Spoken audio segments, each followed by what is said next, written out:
I don't care what you think. Move this thing right now, or I'll move it for you. The first thing she felt was the slap of the cold, wet pavement. Next came the sharp, metallic screech as the brace on her left leg bent at an angle it was never meant to. The third was laughter, sharp, cruel, and echoing. 15-year-old Ella Carter was sprawled on the ground, the contents of her backpack scattered around her. Her cheeks stung, her glasses were gone, and all she could see was a constellation of gray chewing gum spots on the concrete. The bus stop was crowded, but in that moment she'd never felt more alone. The Bullies, led by a boy named Mark, whose defining feature was his casual cruelty, snickered as they filmed her on their phones. "Look at the robot trying to walk," one of them jeered. The other students, the ones who weren't laughing, just stared at their shoes, at the sky, at their phones, anywhere but at the girl on the ground. Nobody moved, nobody said a word. For Ella, the silence from the bystanders was louder and more painful than any taunt. She was invisible and exposed all at once. Despair started to set in, that familiar cold weight in her chest. It was just another Tuesday. But then something changed. It wasn't a sight, but a sound, a low, deep rumble that seemed to come from the very bones of the earth. It grew steadily, a vibration that traveled from the soles of her shoes right up her spine. The laughter at the bus stop sputtered out. Heads turned. The rumbling grew into a deafening roar, the synchronized thunder of dozens of engines. And then they appeared. Cresting the hill wasn't one bike, not two, but a tidal wave of chrome and black leather. 99 bikers, a formidable army on wheels, rolling right toward them. The ground itself was shaking, and everything was about to change. Now, this powerful story has popped up in a lot of different forms online, and it's important to know this specific version is a dramatization. The characters of Ella and the bikers might be fictional, but the situation they represent, the gut-wrenching injustice of bullying, is heartbreakingly real for millions. This isn't just a story about a girl and some bikers. It's a story about what happens when good people refuse to just stand by, and it holds a huge lesson about the world we live in. So we're going to unpack the reality behind this viral tale, exploring the psychology of why people don't help, the devastating impact of bullying, and the incredible power that's unleashed when a community decides to stand up for its most vulnerable. To really get why that moment was so powerful, you have to understand the crushing silence that came first. You have to understand who Ella was. She wasn't some caricature of a victim. She was a girl with a whole universe inside her. Ella loved astronomy. She could name constellations most people had never even heard of and dreamed of working at a space observatory where the silence was one of awe, not indifference. Her disability, the result of a childhood illness, meant she wore a heavy brace on her left leg. It was just a part of her, like her soft brown hair or the freckles across her nose. She didn't see it as a weakness, but as a cool piece of engineering that helped her move through the world. Others, however, just saw it as a target. The bus stop was her daily crucible, a 10-minute pocket of anxiety between the safety of home and the chaos of high school. On this particular Tuesday, the sky was the color of a dull nickel. It was a day like any other, which is the real tragedy of routine cruelty. Ella stood a little apart from the other students, a habit she'd learned for self-preservation. She held her astronomy textbook to her chest like a shield, trying to lose herself in diagrams of nebulae and red giants. Mark and his friends weren't exactly complex villains. They were a product of casual entitlement and a stunning lack of empathy, fueled by social media likes and the laughter of their buddies. Mark saw Ella's difference not as part of her humanity, but as a flaw he could exploit for a quick hit of social power. He didn't know she could calculate the distance to Andromeda in her head. He didn't know she had a rescue dog named Kepler. He only saw the brace. The act itself was shockingly simple. As Ella shifted her weight to look for the bus, Mark stuck out his foot. It was a casual, almost lazy motion. He wasn't even looking at her. He was looking at his friends, waiting for their reaction. The trip was perfectly timed. Ella's braced leg, less responsive than her other one, couldn't adjust. She stumbled in a frantic, clumsy dance with gravity that she was always going to lose. The impact with the concrete knocked the wind out of her. Her glasses flew off and skittered under a bench, but the worst sound was the brace. The complex hinge scraped against the asphalt with a grating shriek before a crucial joint buckled. A sharp pain shot up her leg. For a second, there was only the sound of her own ragged breathing. Then the laughter started. It wasn't just Mark and his friends. A few others joined in, a nervous, contagious cruelty. Someone yelled, "Did her batteries run out?" Mark, feeling bold, pulled out his phone and started recording. "Here we see the wild tin woman in its natural habitat, unable to function after a minor system failure." But the most devastating part wasn't the bullies. It was the bystanders. A girl from Ella's science class, who had once borrowed a pencil from her, quickly turned her back and pretended to be fascinated by a text message. An older boy, a senior on the football team, shook his head slightly, but then just kept talking. A driver waiting at the traffic light had a clear view. They looked, then looked away as the light turned green. Every person who did nothing hammered another nail into Ella's isolation. Their inaction was a form of passive consent. It sent a clear message. What's happening to you isn't important enough for me to risk feeling awkward. Your pain is not my problem. Right there on that cold patch of sidewalk, Ella learned the terrible math of social psychology. One bully is a person. A group of bullies is a pack. But a crowd of silent witnesses, that's a vacuum, sucking all the air and hope out of the world. As she pushed herself up, her hand scraping against the rough ground, she was trembling with pain, humiliation, and a soul-crushing loneliness. She wasn't just fighting her bullies, she was fighting the silent judgment of a world that had decided to look away. What happened to Ella at that bus stop, that wall of silence she crashed against, isn't just a random failure of character. It's a well-documented and deeply human phenomenon called the bystander effect. Back in the 1960s, social psychologists Bibb Latané and John Darley started investigating it after the horrific murder of a woman named Kitty Genovese. The initial sensationalized news reports claimed dozens of neighbors heard her screams and did nothing. And while historians have since shown the reality was more complicated, the story sparked a wave of research into a chilling paradox of human behavior. The core finding of the bystander effect is this: the more people who witness an emergency, the less likely it is that any single one of them will help. It feels wrong, doesn't it? Shouldn't more people mean a better chance of someone stepping in? But psychology works in reverse, and it happens for a few key reasons. First, and maybe the most powerful, is the diffusion of responsibility. If you're the only one who sees someone collapse on an empty street, 100% of the responsibility to do something lands right on your shoulders. But when you're in a crowd of 30 people, that responsibility gets sliced into tiny fractions. Everyone feels only a tiny bit of pressure, assuming someone else, someone more qualified, braver, or just closer, will act.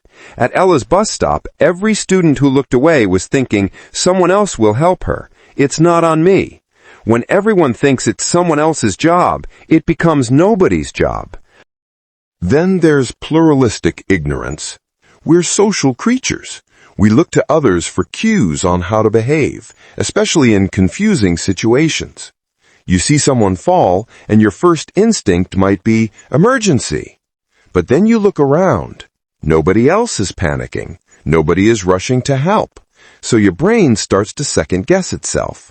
If this were a real emergency, people would be reacting. Since they aren't, maybe it's fine. Maybe I'd just embarrass myself if I jumped in. Everyone is observing everyone else's inaction and concluding that doing nothing is the right response. The final piece is evaluation apprehension, basically the fear of being judged. What if I try to help and mess it up? What if I confront the bully and they turn on me? What if I make it worse? It often feels safer to just do nothing. This psychological vortex is exactly what allows bullying to thrive, and it has a specific target. Data from the Centers for Disease Control and Prevention, CDC, consistently shows that young people with disabilities are bullied more often than their peers without disabilities. In fact, research consistently shows they can be 2 to 3 times more likely to be bullied. Why? Bullies are all about power dynamics. They target those they see as less able to defend themselves, physically or socially. A visible disability, like Ella's brace, can be tragically seen as a sign of weakness, making that student an easy target. The bullying is often uniquely cruel, targeting the very thing that makes them different. For a kid or a teenager, this isn't a small thing. It's a direct hit to their sense of safety and self-worth, leading to more anxiety, depression, and a fear of school itself. So when Ella was on the ground, she was at the epicenter of a perfect storm. A bully's aggression, the powerful psychology of the bystander effect, and the systemic vulnerability faced by disabled youth. That silence wasn't empty. It was filled with a societal failure to protect. It was a silence just waiting to be broken.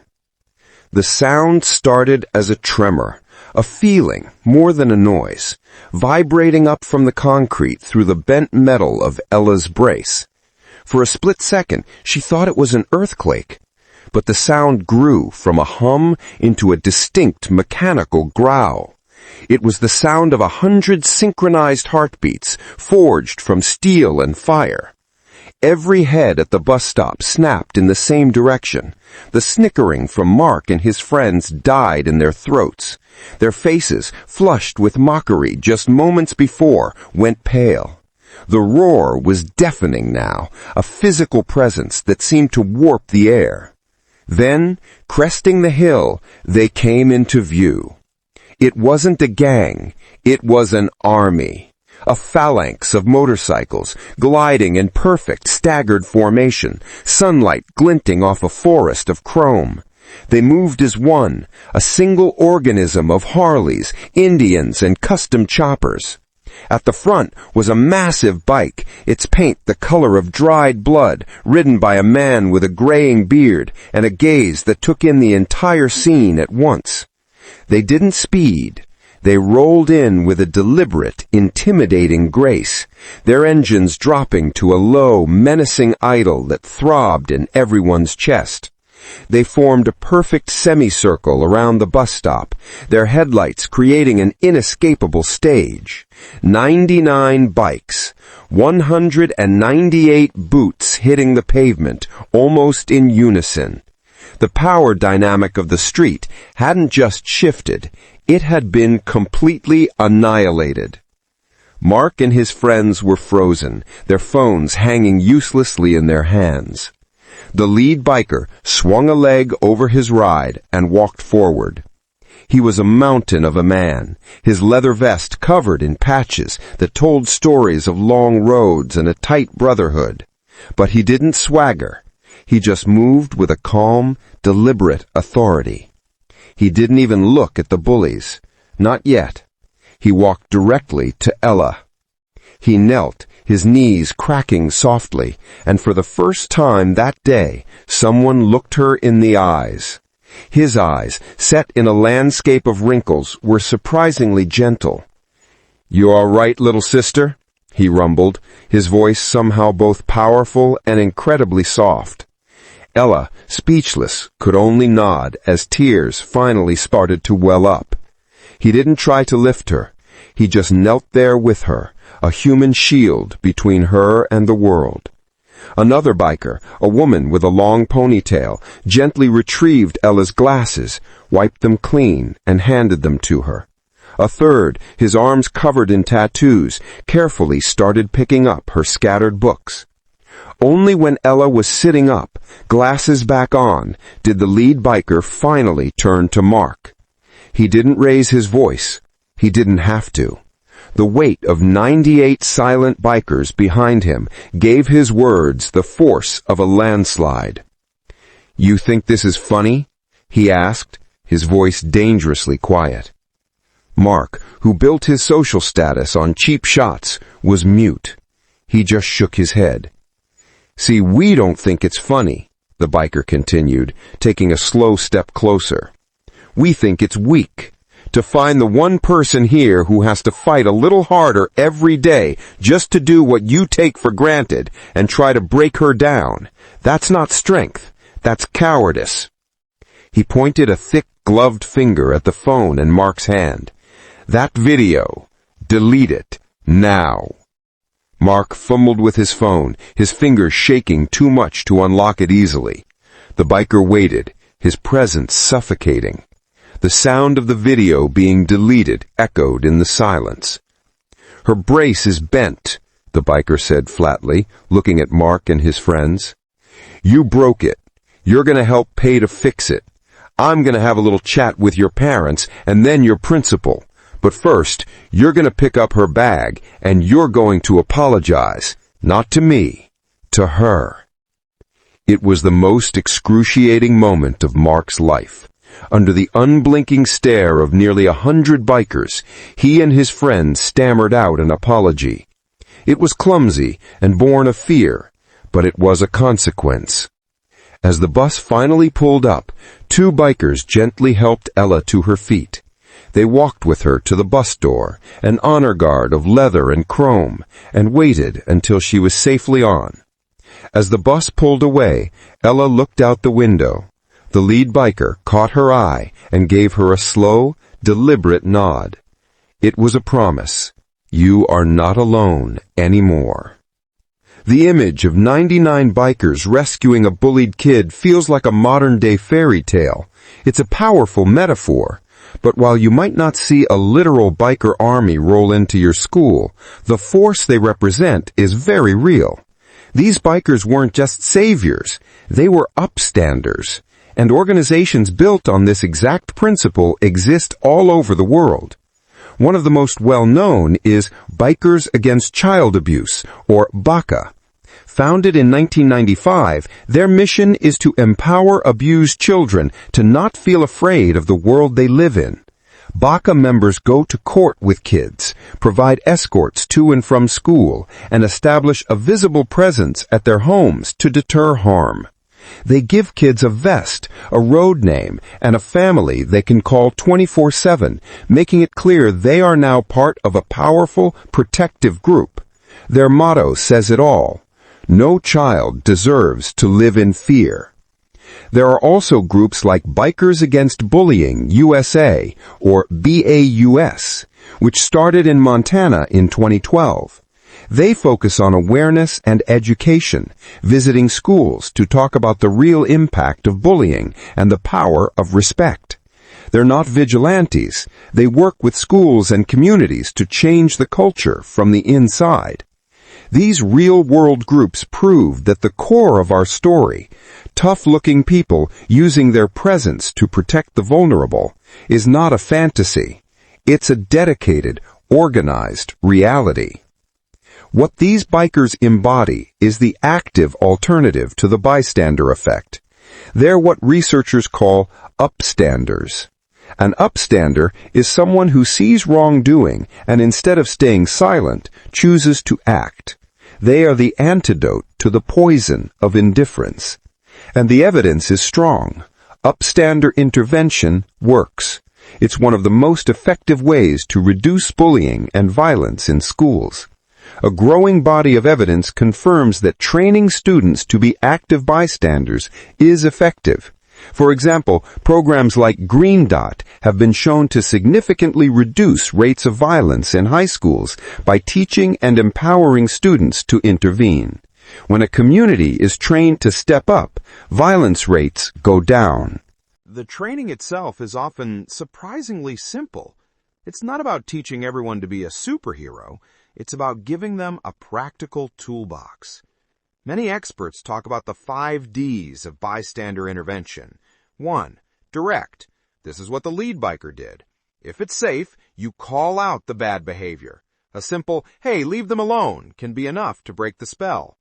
2. Distract. This is a brilliant tactic. You create a diversion to de-escalate things. Accidentally spill a drink, ask the bully for the time, or start a loud random conversation, anything to interrupt the moment. 3. Delegate. Get help. Find a teacher, an administrator, or in our story's case, a legion of bikers. You don't have to solve it yourself. Alert someone with more authority. 4. Delay. After the event, you can still step in. Check on the person who was targeted. Are you okay? What happened wasn't right. This validates their experience and helps them feel less alone. 5. Document. Mark used his phone for cruelty, but you can use it for good. If it's safe, recording an incident can provide valuable evidence for authorities later. Research shows that even brief training in these techniques makes people much more likely to help. The story of the bikers is so powerful because it's a fantasy of massive, decisive action. But in reality, we don't need 99 bikers. We just need one person to choose one of the Ds. We need the student who stared at her shoes to instead stare at the bully and say, "Stop." We need the boy who shook his head to instead walk over and help Ella up. Every act of bullying is a question to the community. Are you going to let this happen? The bikers answered with a deafening no. Their power is the power of a collective answer, the strength that shows up when we decide that the safety of one is the responsibility of all. The bikers' intervention wasn't a one-time thing. It was a new chapter for Ella. The lead biker, whose road name was Grizzly, did exactly what he said he would. He had a very calm, very serious conversation with Mark's parents and the principal. There were consequences. Mark and his friends got a suspension, but more importantly, they were required to join a restorative justice program. But the bikers' biggest impact wasn't on the bullies, it was on Ella. The next morning, as she nervously approached the bus stop, she saw a single, familiar motorcycle parked by the curb. Grizzly was leaning against it, sipping coffee. He just nodded at her. "Morning, little sister." He didn't make a big deal of it, but his presence spoke volumes. He was there the next day, too. The week after, another biker from the group was there. They had quietly adopted the bus stop. The whole atmosphere changed. The other students saw this quiet, powerful protection around the girl they had all watched fall. Some of them started saying hello to Ella. The girl from science class asked her about the homework, and this time she looked her in the eye. The bikers hadn't just stopped one act of bullying, they had rewired the social code of that small space. Ella changed too. Knowing she had this unlikely, formidable family watching her back gave her a new confidence. She started walking with her head a little higher. She stopped hugging her books like a shield. One day, a younger kid was being teased for his thick glasses. Before she even knew what she was doing, Ella walked over and just stood next to him, silent, and looked at the kids who were teasing him. They stopped, mumbled, and walked away. In that moment, she wasn't a victim. She was an upstander. In her own way, she was a biker. She began to see her brace not as a target, but as part of her story, a story of resilience and now of community. She learned that strength isn't about having no vulnerabilities. It's about how you and the people around you respond to them. Her world was no longer defined by the cold pavement, but by the warm rumble of a supportive engine. Her love for the stars was still there, but she now knew you don't have to look at the night sky to find constellations of light in the darkness. Sometimes they ride up on 2 wheels. Look, this story, whether it's a dramatization or inspired by real events, hits something deep inside us, right? It's a reminder that courage and kindness are the most powerful forces there are. If you were moved by this, and if you believe that no one should ever have to face cruelty alone, then please hit that like button. Share this video with someone who needs to hear this message. Let's make the idea of being an upstander go viral. And don't forget to subscribe and click the notification bell for more stories that inspire us to be better. We have one question for you in the comments below. What is one small thing you can do this week to be an upstander in your own community? In the end, the story of the disabled girl and the 99 bikers isn't really about motorcycles. It's about that deep human need for justice and the truth that we are all connected.